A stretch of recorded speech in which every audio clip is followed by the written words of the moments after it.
আসসালামু আলাইকুম রহমতুল্লাহ। শিক্ষার্থী বন্ধুরা, আজকে আমরা ফিনান্সিয়াল ম্যানেজমেন্টের 2 নম্বর অধ্যায় 1 নম্বর ফরম্যাটের দ্বিতীয় ক্লাস করব। আরএডিআর দ্বিতীয় ব্যাসেসটা দেখব। সকলে বইটা বের করুন। 8 নম্বর প্রবলেম দেখুন, প্রবলেম 8, এটা সকলে বের করেন।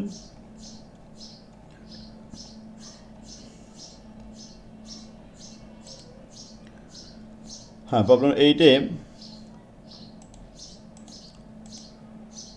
সবাই পেয়েছে। এটা 22 সালে, 20 সালে এবং 12 সালে আসছিল।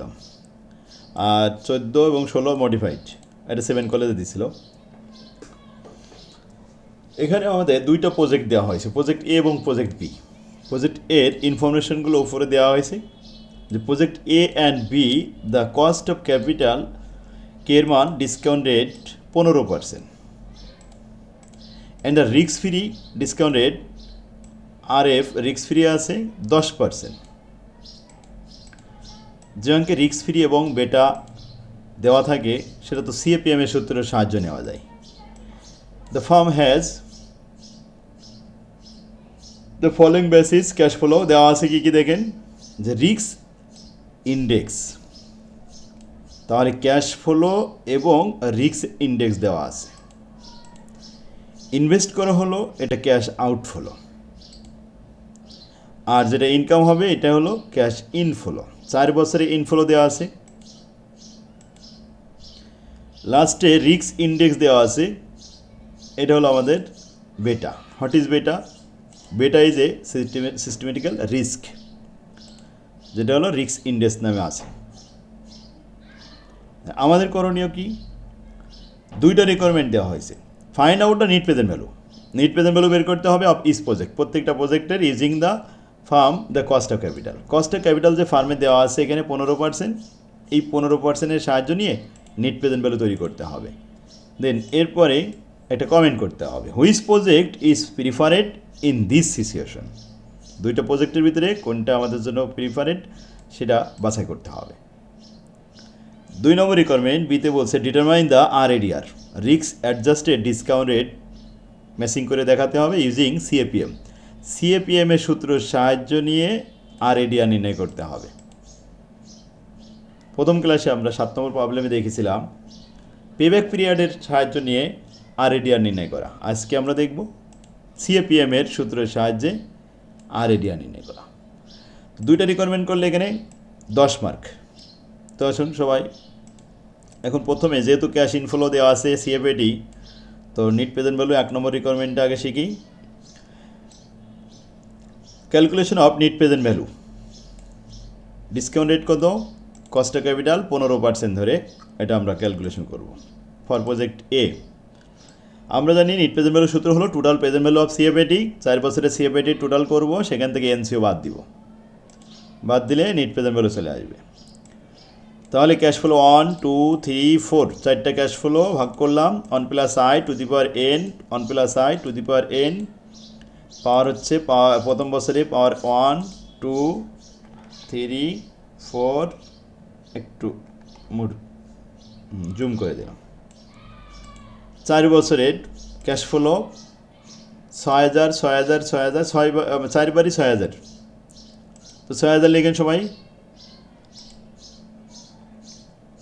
ডিসকাউন্ট রেট কত, 15%, মানে 0.15 দিলে হচ্ছে। পাওয়ার 1 2 3 4, 4 বছর। ব্র্যাকেটের ভিতরে এগুলো সব ডিসকাউন্ট করে ফলাফল যোগ করলাম। ডিসকাউন্ট ফিগারগুলো যোগ করলে 17,130 টাকা আসে। এখান থেকে 15,000 মাইনাস করলাম, তাহলে 2130 টাকা। এটা positive figure, net present value 2130 টাকা থাকলো এ প্রজেক্টে। এবার বি প্রজেক্টে আসেন, একইভাবে লিখলাম সূত্রটা, total present value of CFAD minus NCO। Cash flow এখানে 4টা, ফিগারগুলো একটু প্রস্থ দেখেন, প্রথম 6000 4000 5000 2000, 4টা 4 রকম, 6000 4000 5000 2000। ডিসকাউন্ট রেট 15%,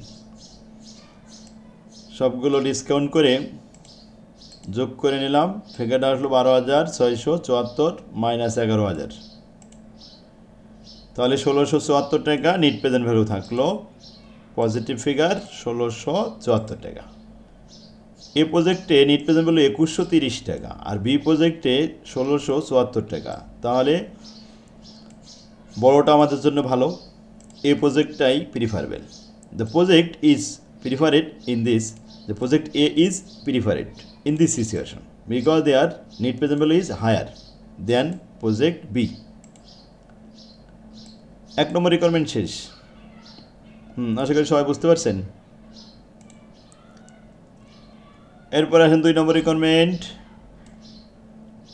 RADR অ্যাডজাস্ট করতে হবে CAPM এর সূত্র সাহায্যে। এখন CAPM সূত্রে রিস্ক ফ্রি ব্যবহার হবে, রিস্ক ফ্রি দেওয়া রয়েছে 10% আর বেটা ইন্ডেক্স দেওয়া রয়েছে 1.8 ফর এ আর বি নির্ণয় করার সময় 1.00 1.80 আর 1.00 আর মার্কেট রিটার্ন এই 15% সবার জন্য থাকবে, রিস্ক ফ্রি এই 10% সবার জন্য, দুইটা প্রজেক্টেই। যাক, এই ইনফরমেশন দিয়ে আমরা এখন CAPM এর সূত্র সাহায্য নিচ্ছি। Calculation of RADR using the CAPM। We know that, আমরা জানি এক্সপেক্টেড রেট অফ রিটার্নের সূত্র হলো risk free plus RM minus x free ব্র্যাকেটের মধ্যে ইন্টু বেটা। যেহেতু রিস্ক ইন্ডেক্স বলা হয়েছে তাই RI ইউজ করা হয়েছে, আর বেটা ইন্ডেক্স বললে BI দিতাম। তো মানগুলো লিখলাম, রিস্ক ফ্রি আছে 10%, ব্র্যাকেটে RM আছে market return 15% minus risk free হচ্ছে 10%, ব্র্যাকেট ক্লোজ, তারপরে বেটা 1.80। ব্র্যাকেটের ভিতরে আগে কাজ করব 15 থেকে 10 বাদ দিলে 5%, তার সাথে 1.8 গুণ করলে 9, এই 10-এর সাথে 9 যোগ করলে 19। এই হলো RADR ফর এ।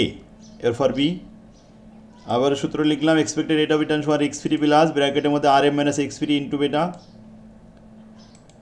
ব্যাস, মানগুলো বসাচ্ছি, রিস্ক ফ্রি 10%, ব্র্যাকেটে RM 15%, risk free 10%, bracket close, into বেটা 1.00।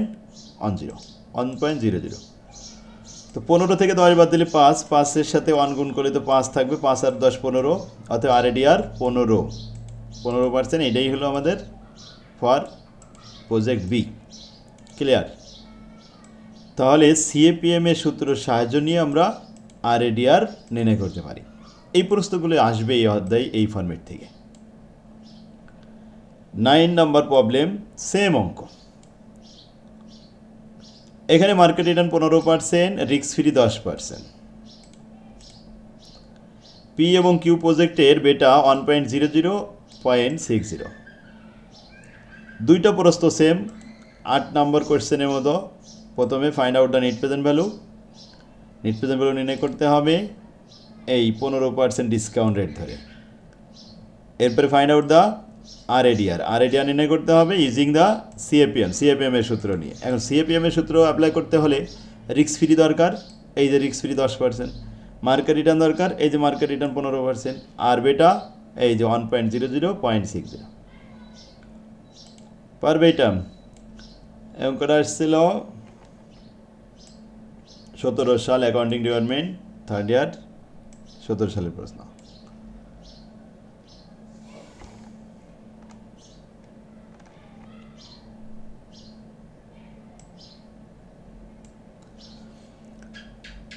তাহলে next question, 10 number problem. 10 number problem, what is the risk adjusted discount rate? RADR নির্ণয় করতে হবে। এখন এখানে কোন সূত্র, সরাসরি কিন্তু সূত্রের কথা বলিনি, কোন বেসিসে করতে হবে। প্রশ্নটা পরে দেখবো যে আমরা কোন বেসিসে অঙ্কটা করা লাগবে। The risk free rate of return 9%। প্রথমেই রিস্ক ফ্রি দেওয়া আছে, যে অঙ্কে রিস্ক ফ্রি দেওয়া আছে এবং বেটা দেওয়া আছে, অবশ্যই সেই অঙ্কটা CAPM এর সূত্রের সাহায্য নিয়ে অ্যাপ্লাই করে RADR বের করতে হবে। মার্কেট রিটার্ন 14% লেখা আছে, risk free 9%, market return 14%। The beta of project under analysis of 1.40 beta দেওয়া আছে। Clear? With the net cash flow estimated to be 1500 টাকা পার ইয়ার ফর 5 ইয়ার। 1500 টাকা করে আমাদের ক্যাশ ইনফ্লো হবে এরকম 5 বছর 5 বার, ক্যাশ ফ্লো 5টা। নাম্বার অফ ইয়ার 5 পেয়ে গেলাম। ইনভেস্টমেন্ট আউটলে অর্থাৎ ক্যাশ ইনভেস্টমেন্ট যে করা হয়েছে, ক্যাশ আউটফ্লো অনলি 4500 টাকা, 4500 টাকা। ছোট একটা প্রশ্ন 4 মার্কের জন্য, এটা 20 সালে আসছিল, 17 সালে আসছিল। 3টে কোশ্চেন, ছোট ছোট রিকোয়ারমেন্ট, 3টাই 4 মার্ক।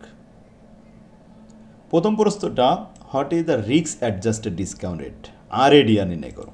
RADR কোন সূত্রে সাহায্য করবেন আপনারা বুঝতে পারছেন? যেহেতু রিস্ক ফ্রি দেওয়া রয়েছে, বেটা দেওয়া রয়েছে, তাহলে অবশ্যই CAPM এর সূত্র। তো আমরা শুরু করলাম। Requirement 1, calculation of risk adjusted discount rate, RADR। CAPM এর সূত্র, এক্সপেক্টেড রেট অফ রিটার্ন সমান রিস্ক ফ্রি প্লাস ব্র্যাকেটের মধ্যে RM minus risk free into বেটা। বেটার মানটা সরাসরি বেটা বলা ছিল বলে আমরা এখানে বেটা ইউজ করেছি। যদি রিস্ক ইন্ডেক্স বলতো RI ইউজ করতাম। তো হোয়াট ইজ বেটা? বেটা কি? বেটা ইজ এ সিস্টেমেটিক্যাল রিস্ক, এটা ঝুঁকির পরিমাণ। তো risk free 9%, market return 14% minus 9% into beta 1.4, calculation করে 16% হয়েছে আনসার।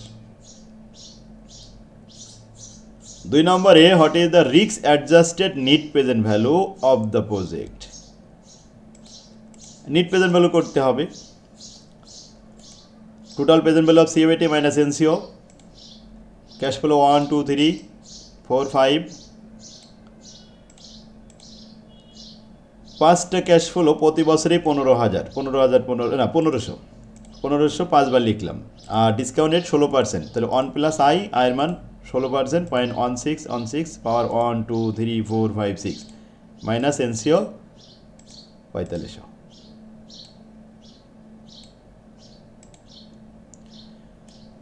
ডিসকাউন্ট করে ফিগার আসছে 4911, সেখান থেকে 4500 বাদ দেওয়া হবে, থাকবে পজিটিভ 411 টাকা। এই নিট প্রেজেন্ট ভ্যালু ক্লিয়ার। 3 নম্বর প্রশ্ন, should the project B selected, এই প্রজেক্টটা সিলেক্ট করা কি উচিত হবে? হ্যাঁ, যেহেতু নিট প্রেজেন্ট ভ্যালু পজিটিভ হয়েছে 16% ডিসকাউন্ট করার পরেও, তাহলে আমাদের উচিত এই ধরনের প্রজেক্টে বিনিয়োগ করা যায়। We should select the project for this company because their net present value is positive. Clear সবাই? তাহলে দেখেন, CAPM এর সাহায্য নিয়ে আমরা RADR নির্ণয় করা শিখলাম, পেব্যাক পিরিয়ডের সাহায্য নিয়ে RADR নির্ণয় করা শিখলাম। এরপরে কোএফিসিয়েন্ট অফ ভেরিয়েশন দিয়েও RADR নির্ণয় করা যায়। আগামী ক্লাসে আমরা 3 নম্বর বেসিসটা দেখব। আমা তৌফিক ইল্লা বিল্লাহ। আসসালামু আলাইকুম। ভিডিওটা শেয়ার করে টাইমলাইনে রেখে দিন। আর যারা এখনও বই নিতে পারেননি, তারা সরাসরি স্ক্রিনে যে নাম্বারটি দেখতে পাচ্ছেন, এই নাম্বারে যোগাযোগ করুন। হোয়াটসঅ্যাপ আছে, মেসেজ দিয়ে বা কল দিয়ে যোগাযোগ করতে পারেন। ভর্তি হলে বই ফ্রি পাবেন, আর যদি বই কিনে নিতে চান সরাসরি কিনে নিতে পারবেন, দাম খুবই কম মূল্যে রাখা হবে।